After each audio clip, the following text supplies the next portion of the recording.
감사 씨앗을 심으면 형통의 열매를 거두게 됩니다. 이 감사는 너무 신비로운 거예요. 감사하면 아름다우리라. 감사하면 풍성해지고. 여러분, 감사는 너무나 신비한 거예요. 그럼에도 불구하고 우리가 이 좋은 감사를 자주 잊어버리기 때문에 하나님께서 이 감사의 절기를 주시면서 우리에게 감사를 가르치시는 것이죠. 하나님이 온 세상을 만드셨습니다. 천지를 만드셨죠. 하나님이 창조하신 이후에 지금까지 하나님이 이 우주 만물을 운행하시는데 창조 때부터 지금까지 변함없는 법칙이 하나 작동하고 있어요. 우리가 사는 이 우주 공간에 변함없는 하나의 원리가 작동하고 있는데 그게 뭔지 심고 거두는 법칙이에요. 콩을 심으면 콩이 나고 밭을 심으면 밭이 나는 이 심고 거두는 원리, 이 법칙이 창조 때부터 지금까지 계속되고 있는 하나의 원리입니다. 그럼에도 불구하고 우리가 불평과 험담을 심어요. 그러니까 그의 인생에는 은근히 가시가 올라오죠. 후회가 열매 맺히는 것입니다.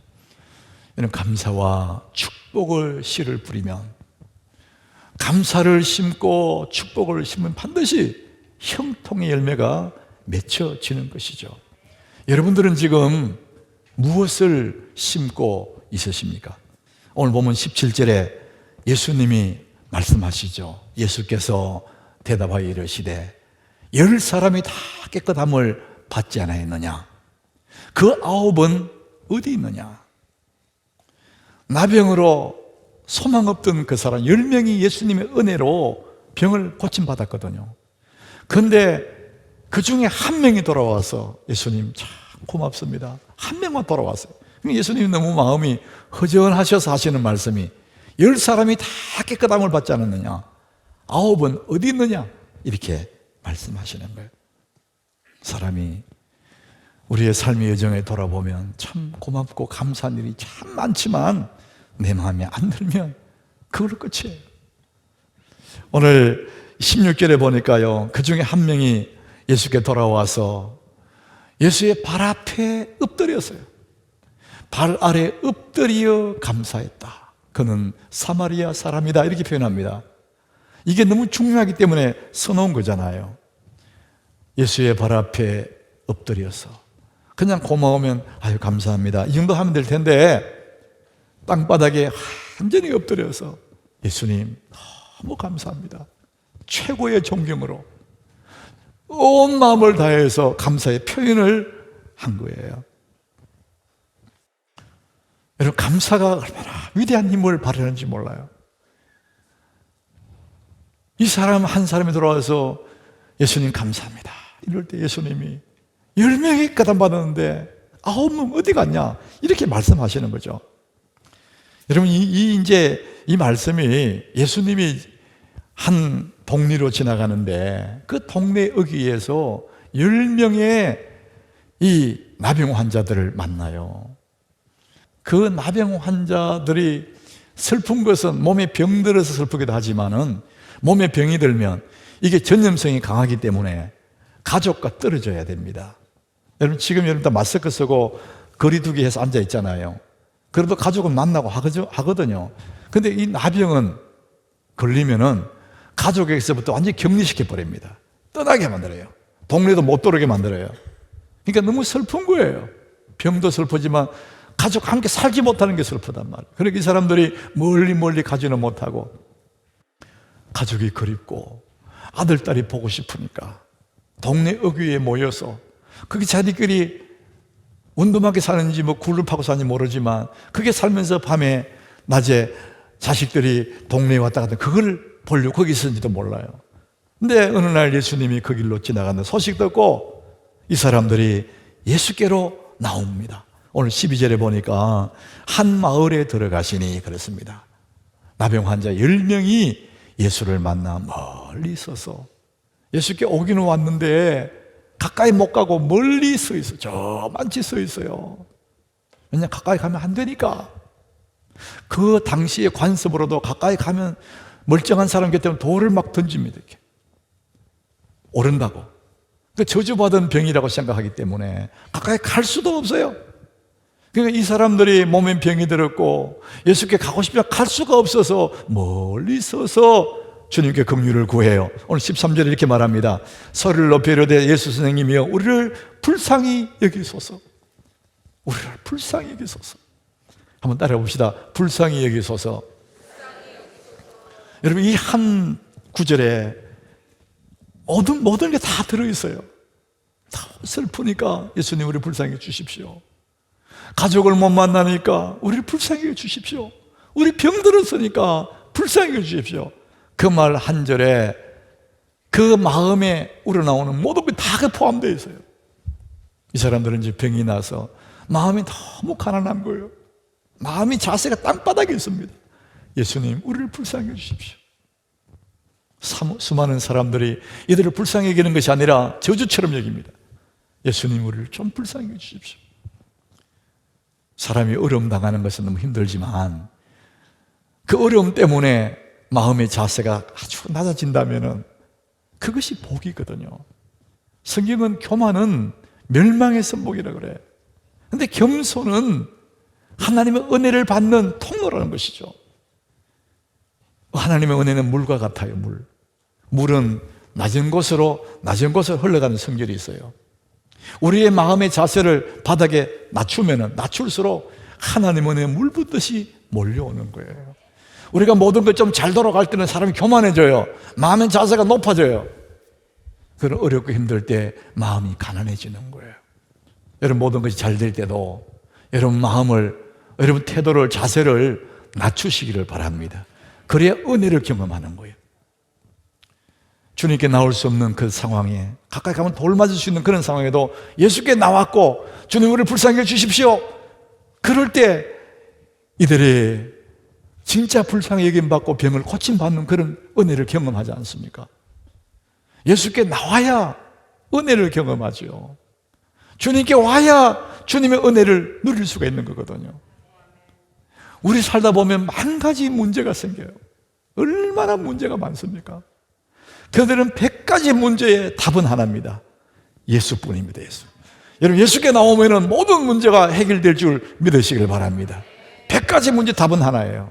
이들이 만약에 병이 들어서 슬픔 중에 그냥 그렇게 살았다면 거기서 죽겠죠. 그 당시의 관습으로나 상황으로나 예수께 나올 수 없지만 나왔어 우리를 불쌍히 주십시오 하니까 그들이 하나님 은혜를 입었거든요. 우리 문제를 안고 교회에 나오지 못하면 여러분, 그럼 어떻게 됩니까? 여러분, 교회에 못 나오는 이유들이 많아요. 직장 때문에 바빠서, 일이 많아서, 다른 일이 생겨서, 시험이 들어서, 교회 가면 누가 보기 싫어서, 이유가 많을 거예요. 그럼에도 불구하고 예수께 나와야 주의 긍휼을 덧입고 하나님의 은혜를 입게 되는 것입니다. 여러분, 오늘 잘 나오신 거예요. 100가지 문제의 답은 하나입니다. 예수뿐입니다. 이들이 불쌍히 여겨달라고 그랬더니 예수님의 대답이 14절이에요. 우리 오늘 14절 같이 한번 읽어보겠습니다. 보시기를 시대에 가서 제사장들에게 너희 몸을 보이라. 거기까지 한번. 이들이 불쌍히 여겨달라고 그랬더니 제사장에 가서 몸 보이라 그러는 거예요. 근데 고쳐주시고 가라 그러면 좋은데 병든 몸을 가라 그러거든요. 이게 굉장히 어려운 얘기예요. 일반인들 만나도 돌 던집니다. 나병 환자가 오면은. 근데 병든 몸으로 제사장에 가면은 자칫하면 죽을 수도 있어요. 근데 예수님이 고쳐주고 가라 하지 않고 그냥 가라 그런 거예요. 제사장에 가서 몸 보여라. 병든 몸 그대로 갑니다. 여러분, 이게 참 어려운 거예요. 가면 자칫하면 어려움 당할 수 있어요. 그럼에도 불구하고 이들이 뭐 했나? 갑니다. 그들이 가다가 깨끗함을 받았대요. 가라 했는데 가다가 깨끗함을 받았다 그랬습니다. 이들이 큰 소리로 부르짖었고 불쌍히 여겨달라고 기도했고, 그렇지만 가라 했을 때 가지 않았으면 그들은 하나님의 영광을 볼 수가 없었어요. 우리가 기도하는데 기도만으로는 부족합니다. 기도에 상응하는 우리의 순종, 행동이 있어야 됩니다. 주님 말씀할 때 그 말씀 따라가는, 여러분 열심히 기도하고 구하고 찾고 두드리는 것, 이 모두가 합해져서 하나님의 영광을 보게 되는 것이죠. 기도만 하고 순종하지 않는 사람, 기도만 하면 되는 게 아닙니다. 그에 상응하는 순종이 필요합니다. 기도와 순종이 합해져서 하나님의 영광을 보게 되는 것이죠. 우리 신앙생활 가장 높은 지점, 가장 꼭대기를 우리 꼭지점이라잖아요. 신앙의 꼭지점에 가보면 그게 뭐가 있냐? 순종이 있어요. 여러분, 순종 없는 신앙은 반 껍데기입니다. 반밖에 안 됩니다. 이들을 가라 했을 때 가면서 병이 나은 것이죠. 가다가 병이 나았다. 여러분 상상해 보세요. 길을 가다가 시무룩한 얼굴로 자칫하게 가다가 맞아 죽는 거 아니야 이거? 걱정 근심 중에 가다가 보니까 10명이 가다 보니까 서로 얼굴이 보이잖아요. 그 얼굴 자기는 못 보고 상대 얼굴은 너 얼굴이 깨끗해졌네. 너도 깨끗해졌네. 와, 손이 깨끗해졌다. 사람들이 너무 감격스러워서 막 끌어안고 눈물 콧물 범벅이 되고 막 땅바닥에 막 너무 좋아서 뒹굴지 않았겠어요? 자, 우리 이제 나았다. 이제 가족들과 함께 살게 됐다. 이들이 얼마나 좋아했겠어요? 근데 그 다음에 보면은 그것으로 끝이었어요. 병 낫고 끝이야. 우리 이런 경우 참 많아요. 막 놓고 자식 대학 입시 취업 결혼 그까지 가면은 끝이야. 마지막에 돌아오는 한 사람밖에 없어. 여러분 오늘 병 낫는 것보다 더 중요한 일이 있어. 이 몸에 나병이 낫는 것보다 더 중요한 게 있는데 19절, 오늘 보면 19절입니다. 우리 같이 읽어봅니다. 그에게 이르시되 일어나 가라.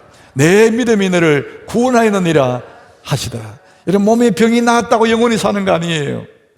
우리가 영생의 구원을 받아야 영원히 사는 거거든요. 병 낫는 게 다가 아니에요. 그것도 너무나 좋은 일이지만 그 다음에 내 믿음이 너를 구원하였느니라. 여러분 그래서 우리는 이 감사라는 게 너무나 신비한 게 감사하면 완성이 되는 거예요. 어떤 일에 대해서 그 일에 대해서 감사하면 그것이 더 풍성해지고 불완전한 구원도 감사할 때 완전한 믿음의 사람으로 바뀌어지는 것이죠. 그 한 사람이 죽게 돌아와서 감사했을 때에 그 사람의 구원이 완성이 되는 것입니다. 그러므로 여러분 형통한 삶을 원하면은 감사하십시오. 우리는 모두가 다 잘 되는 거 형통을 원해요. 그렇다면 형통은 씨를 심어야 될 거 아니에요. 씨는 안 심고 결과만 자꾸 내려고 그러죠. 여러분 농사 이게 있는데 이거 씨앗을 안 심고 자꾸 결과를 얻으려면 나옵니까? 안 나오지. 하나님의 법칙은 심고 거두는 법칙이에요. 형통의 삶을 원하면은 그 형통의 씨가 되는 감사를 심으시기 바랍니다. 그래야 우리는 결과를 얻게 되는 것이죠. 요한복음 10장 10절에 보면은 우리 예수님이 그 말씀 하셨어요. 도둑이 오는 것은 도둑질하고 죽이고 멸망시키는 것뿐인데 내가 온 것은 양으로 생명을 얻게 하고, 여러분 양으로 생명을 얻는다 그 말은 구원이잖아요. 구원. 그것이 끝나는 것이 아니라 더 풍성히 얻게 하려는 것이다.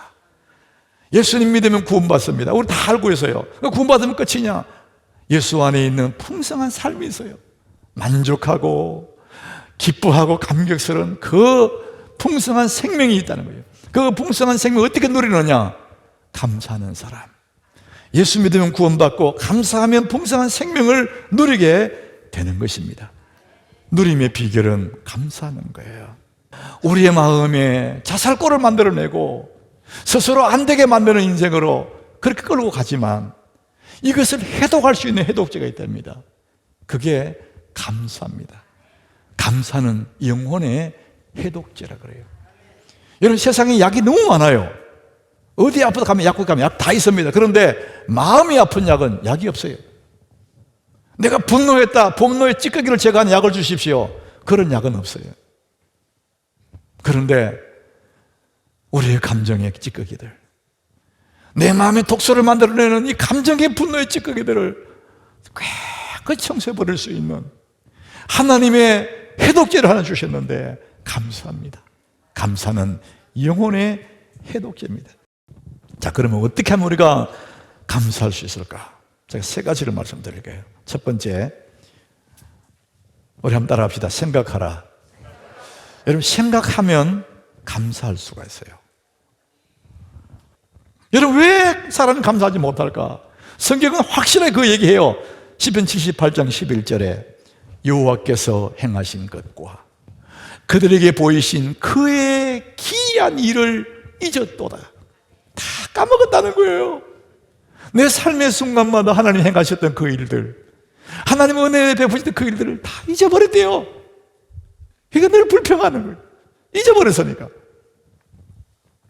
시편 103장 2절에 우리 같이 읽어봅니다. 내 영혼아 여호와를 송축하며 그의 모든 은택을 잊지 말지어다. 잊어버린 그 하나님의 그 은혜들을 생각하면 생각할수록 그 모든 은택을 잊지 마라. 생각하면 생각할수록 감사하고 또 감사할 수 있다는 거예요. 사람이라는 존재는 생각할수록 기이해요. 사람은 기억으로 사는 존재예요. 세상 어떤 동물도 기억하지 않습니다. 사람은 기억이라는 창고를 하나씩 가지고 있어요. 기억의 창고. 그래서 그 기억의 창고 속에 슬픈 게 많이 들어있으면 사람이 슬퍼요. 얼굴이 슬퍼. 그 기억의 창고 속에 슬픈 게 생각할 때마다 눈물이 나거든요. 기억의 창고 속에 억울한 일이 많이 들어있어. 그럼 늘 분노합니다. 억울해하고. 내 기억의 창고에 아름다운 이야기들이 많이 들어있어요. 그러면 행복해. 너무 행복해. 여러분, 너무나 간단합니다. 지금까지 살아온 삶 속에 여러분 기억 속에 켜켜이 쌓여있는 그런 것들, 슬프고 원망스럽고 분노하고 이런 것들 쌓여있다 할지라도 여러분 오늘부터 그 기억의 창고에 감사를 하나씩 씨앗을 심듯이 쌓으시기를 바랍니다. 감사가 들어오면 그것들이 다 물러가게 되어 있어요. 슬픈 감정들, 괴로운 감정들, 분노의 감정들을 해독시켜버리는 것이 이 감사라는 신비한 하나님의 선물인데, 내 기억의 창고에 감사가 들어올 때마다 이것들이 물러갑니다.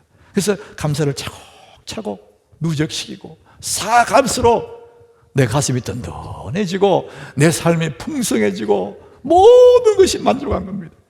사랑하는 여러분, 여러분의 기억의 창고에 감사라는 이 아름다운 씨앗들을 쌓아가시기를 축원합니다. 두 번째, 우리가 왜 감사하지 못하느냐? 감사할 수 있는 방법이 있습니다. 감사의 일을 하는 거예요. 너무나 신비롭지 않습니까? 입으로 감사할 수 있어요. 근데 감사의 행동을, 삶을 사는 거예요. 그럴 때 너무나 신비로운 일들이 벌어집니다. 구약 레위기 22장 29절에 구약의 제사를 얘기해요. 구약의 제사는, 예배가 제사잖아요. 소를 잡아요. 양을 잡아요. 비둘기를 잡아요. 너희가 여호와께 감사 제물을 드리려거든 너희가 기쁘게 받으심이 되도록 드리지. 하나님이 기뻐하도록 해라. 어떻게? 그 다음에 저랑 봅시다. 그 제물은 그날에 먹고 이튿날까지 두지 마라. 이렇게 말하는 거예요. 근데 그 제물이 뭐냐? 소입니다. 소를 한 마리 잡았어요. 제사를 드렸어요. 그 다음에 그걸 다 먹으라는 거예요. 그날에 먹으래. 이튿날까지 두면 안 된다는 거예요.